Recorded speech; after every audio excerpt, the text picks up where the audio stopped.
Live from Fargo and serving you on TV, online, and on the go. This is Valley News Live at 5:30.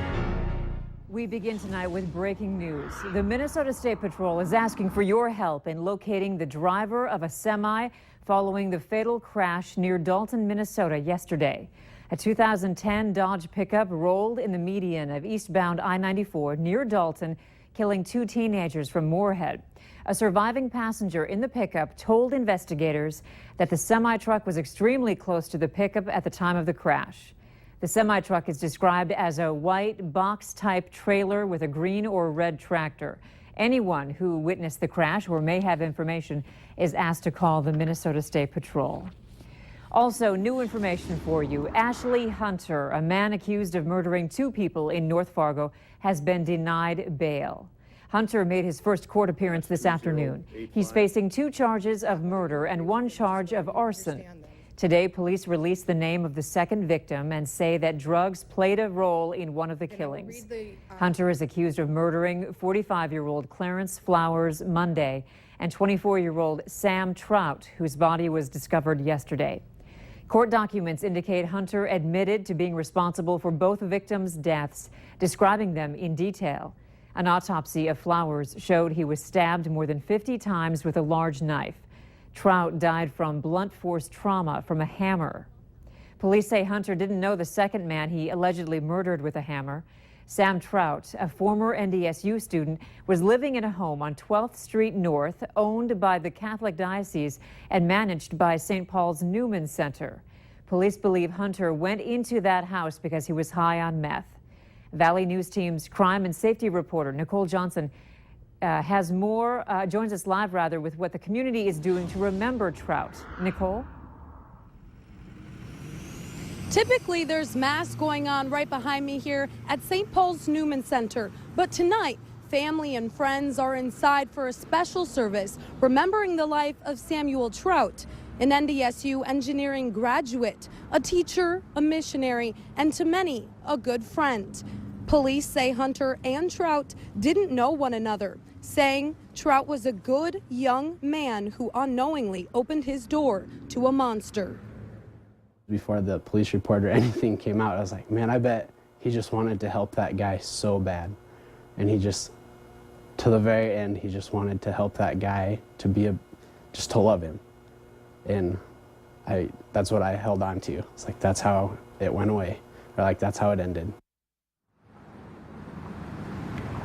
Coming up on Valley News Live at 6, I'll have more on Trout's life and from those who know him well, how they want him to be remembered.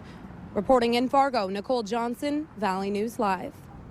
Thank you, Nicole. Trout is originally from Sartell, Minnesota, the same hometown as Tommy Bierson, an NDSU student murdered last fall.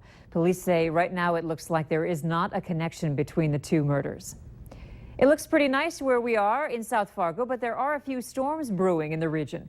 Will they interfere with our plans tonight? Let's find out from meteorologist Robert Hahn. He's got the latest. Robert? Yeah, we do have some strong storms out there, even one severe thunderstorm that continues until 5:45. Severe thunderstorm warning for northwestern Norman, southwestern Polk, and central Trail County, although it looks like it's clear to Trail County at this point. It continues to move off towards the east at 30 miles per hour. Wind gusts of 60 miles per hour are possible with this storm. And that's not the only storm. We're going to throw on the lightning and zoom on out and show you that we've got quite a few storms out there.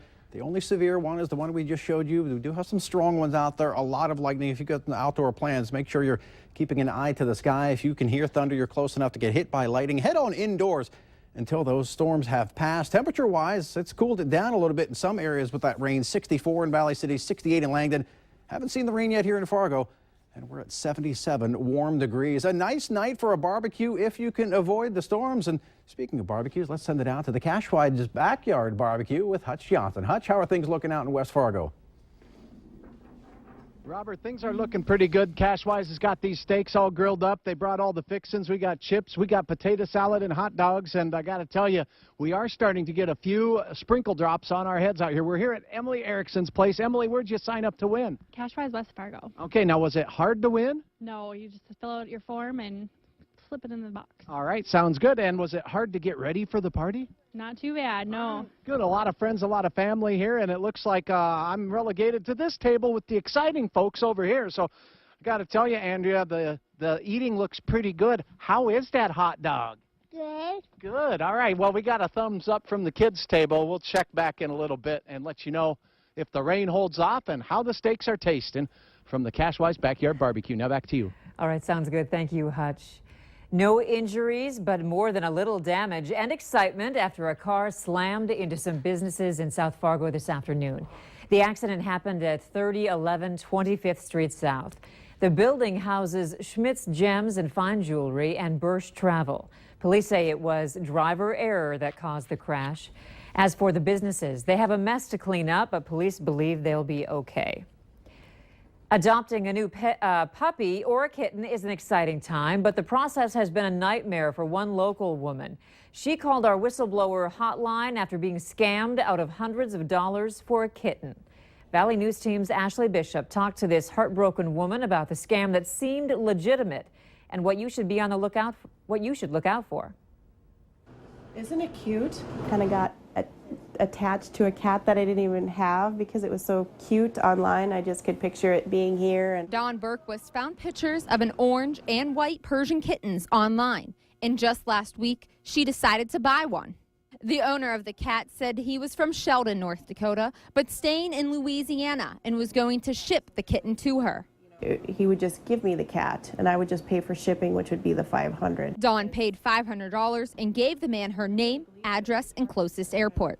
The scammer told her he was going to work with a shipping company called UShip, and she would get the cat the next day at 8 a.m. The cat never comes, and then they want another $750 because they say something happened with its crate. Dawn almost sent the extra money, but then realized she was getting scammed. Dawn called out the owner and the shipper, and all communication stopped. I never heard this, not this way before. So I'd like to, maybe I could save 100 people from doing this. We tried calling the scammers, but they did not answer. Is unavailable. Please leave your message. The BBB says the online pet scams are getting more common and remind people to beware and watch out for third-party shipping sites. UShip is a shipping company accredited by the BBB. I did see online that someone said someone is pretending to be UShip. The BBB says many scammers will use a company with a good reputation. Dawn said she knows she won't get her money back and now will plan to see an animal before buying it. And probably go pick them up. I'll never ship them again or believe that someone has a cat that doesn't, any animal. In Grand Forks, Ashley Bishop, Valley News Live. Berquist says all the emails looked legit, but the BBB says that's something to be aware of. We have more advice on how to detect an online pet scam at valleynewslive.com. Just click on this story.